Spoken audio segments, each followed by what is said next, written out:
bertobat daripada riya. Ya, kadang-kadang katanya salah di dalam katanya menghilangkan riya dalam hati katanya.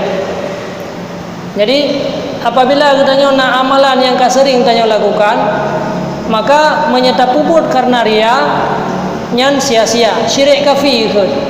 Menyetap tinggal karena ya tu riya, itu juga syirik.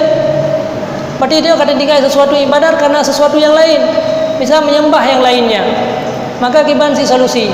Apabila katanya sering tak sembahyang jamaah masa gara-gara jamaahnya riya, nya beda tinggal jamaahnya. Karena menyata puput jamaah riya syirik khafi. Pendapat ulama menyata puput karena riya syirik khafi. Menyandai je dia katanya tak tinggal karena ya tegriya lebih beratlah. Jadi bagaimana juga solusinya? Solusinya tetap katanya hadir semampu mungkin katanya menghilangkan riya. Jadi lagi ya, cara bertaubat. Jadi cara menghilangkan riya bukan dengan meninggalkan amal yang sering katanya lakukan. Silakan berjamaah.